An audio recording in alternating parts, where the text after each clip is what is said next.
Labas vakarėlis. Pas mane vėlai čia, bet prisėdau arbatos įsigerti ir skaičiau Bhakti Rasamrita Sindhu, būtent Rūpos Gosvamio. Rūpa Gosvamis tai Radharani pati artimiausia draugė iš Mandžeri, nes išsakė, aišku, yra ir Lalita. Lalita tai yra Gopi būtent priklauso Gopi Bhavai, o yra pati artimiausia Radharanės draugė iš Gopių, iš vyresniųjų, o iš jaunesnių tai yra Mandžeri, Rūpa Mandžeris, bet Rūpa Mandžeris jisai buvo 500, apytikriai 500 metų atgal, jisai buvo apsireiškęs čia kaip paprastas žmogus, priėmęs, čia buvo mūsų žemė. Ir jisai paliko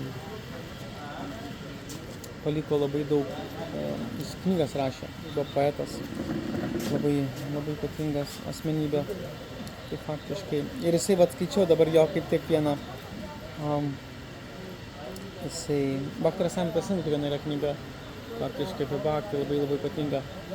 Tai vieną vietą radau, kas taip man iš karto norėjusi pasidalinti su jumis, reiškia,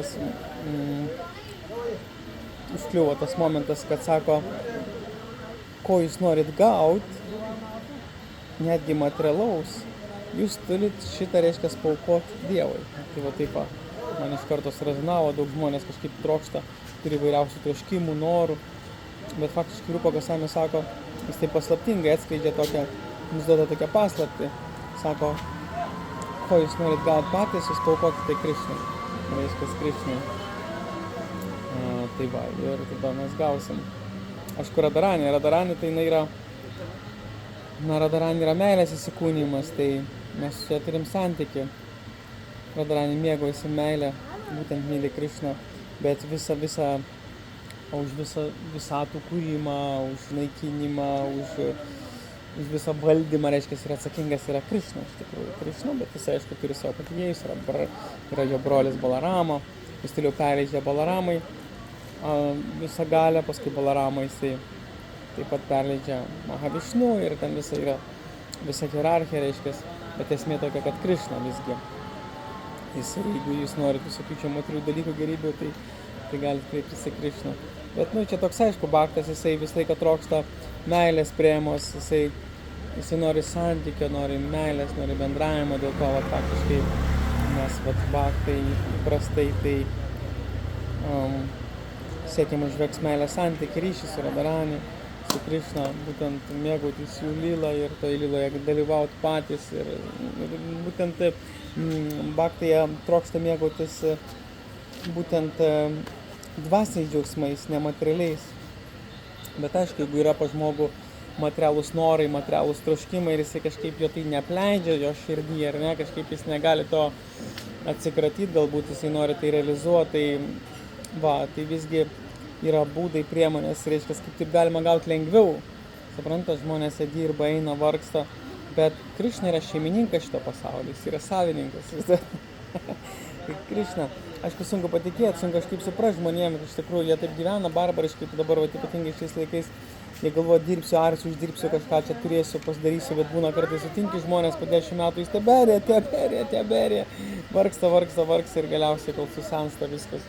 Ir taip, tai ką noriu pasakyti, tas momentas man užkliuvo, kad Rūpa Gosvamis jis dalinasi su mumis tokiam paslaptingom žiniom. Jis sako, ką jūs norit gauti patys, reiškia, aukokit Krishnai. Tai pagalvojau, jūs norit, reiškia, gauti meilės ar ne, tai būtent siūlykit meilę Krishnai. Reiškia, visais įmanomis geriausiais jausmais, emocijos ar ne. Reiškia, aišku, kaip su juo kontaktuoti, tai yra nuotraukėlę galima pasidėti mantrą kartą, Hare Krishna. Krishna galima šlovint, dainuot galima, kirtinant.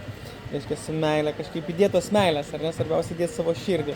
Jeigu norit pinigų, ar ne, tai kažkokiu tai būdu, reiškia, reikia aukoti pinigus, reiškia, Krishnai. Kad būtų su Krishna tai susiję, ar ne, tai aišku, būna stato šventiklas, galim padaryti kažkokį tai mažą altorių,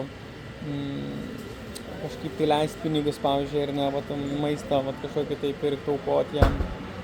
Kažkaip tai būtų reiktų sugalvoti iš tikrųjų, kaip galima. Aš čia dabar taip galvoju, pinigai, matot, pinigų nebuvo kažkada anksčiau, tai buvo tokie mainai, tai gautųsi, kaip čia pasakyti, tarkim, pinigus jūs po to, kažkas nori taip grinai pinigų, bet taip kvailas dalykas, ar ne, pinigai dėl pinigų jie yra nereikalingi, iš tikrųjų net ir jie neateis kita vertus, jeigu žmogus nežinos, kam tos pinigus išleisti. Tai turi būti tikslas noras kažkoks konkretus, ar ne, ko mes norim, visgi, ką mes norim pirkti šios pinigus, ar ne. Tai va, bet iš esmės reikia pasižiūrėti, ko mes norim, ar ne, ir būtent tai aukot Krišnai. Tai pavyzdžiui, moteris nori pinigų dėl to, nori deimantų, safyrų, nori papuošalų ar ne, galbūt gražių rūbų. Tada reikia aukoti Dievui, reiškia, kad ir, aišku, mes neturim didelio kiekio, reikia aukoti mažą kiekį. Bet jums aš išduosiu dar paslaptį, jūs galite aukoti mintyse, daug dalykų, ta prasme, taip pat įdėti, manifestuoti savo mintyse. Krišnai, reiškia, galite aukoti. Ir papuošalus galite, ir Radaranį aukoti papuošalus, ir Krišnai galite aukoti. Tiesiog galite mintyse manifestuoti, reiškia, padaryti. Čia toksai. Bet vis tiek jūsų mintis, protas jisai bus, reiškia, tai veiks. Šitas dalykas tai suveiks. Jeigu jūs norėsite manifestuoti ir kad čia tiesiai jums atsirastų, tai čia bus didelė problema, tai nebus. Bet jeigu jūs mintyse aukojat, auksinius, kokius nors deimantinius, gražius papuošalus, Radaranį, Krišnai puošiat ją, taip toliau, tai duos rezultatą, duos atsaką jums. Bet aišku, jeigu žmogus turi fiziškai ir neaukoja, reiškia, tai irgi negerai. Taip pat reikia, jeigu fiziškai turit, tai taip pat reikia duoti. Ne tik tai, kad fiziškai turi, bet mintyse dalina. Tai va, bet šiandien tik apie Krišną, ta prasme, taip manifestuoti neišeis, ta prasme, mūsų karma neleis ir daug dalykų neleis. Dėl to aš esu kalbėjęs tą temą jau, čia žmonės įsivaizduoja, dabar labai populiaru, čia viską įsivaizduokim, čia tai viskas ateis, turtai taip toliau neteis.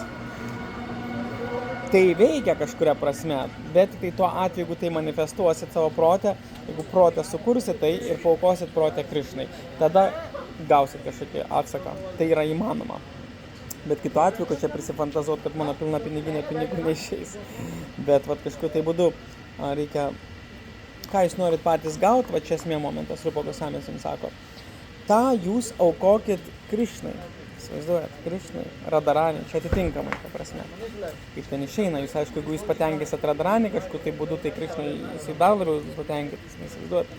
Reiškia, dėl to yra mūsų mokykla, mes siekiam patenkinti Radaranį, mes Radaranį draugės, mes Radaranį tarnaitės, mūsų tokia koncentracija, tai nes jeigu tu patenkini Radaranį ir Krišnai jisai pamato, tai jinai yra jam pati brangiausia. Dėl to, jeigu suteiki Radaranį džiaugsmą, tai faktiškai Krišnai jums dovanos begalinė džiaugsmą, begalinė laimė. Va, tai pagalvokit apie tai, aš galim padiskutuoti apie temą, kažką galit paklausti manęs, bet iš esmės pagalvokit tokį dalyką, kad, būkim civilizuoti, nebūkim tie tokie kaip pasiliukai, kurie aria, dirba ir nugriūna po to ant galo. Tai reiškia, yra tam tikros subtilės žinios, reiškia, yra tam tikros subtiliai dalykai, kaip šitas pasaulis, jisai priklauso Krišnai, reiškia. Ir, reiškia, Radaranį, kaip sakėt, numylėtinio viskas yra. Radaranį myli Krišną, reiškia. Tai jos numylėtinis yra Krišna ir čia viskas, jis yra šeimininkas, jisai yra. Dėl to mes galim per jį gauti viską iš tikrųjų. Paprastesniu būdu, tai ką jūs norit patys, ką norit gauti, tą aukokit Krišnai. Tokias mintis. Džiugios, reiškia, jums tapt dar civilizuotesniais.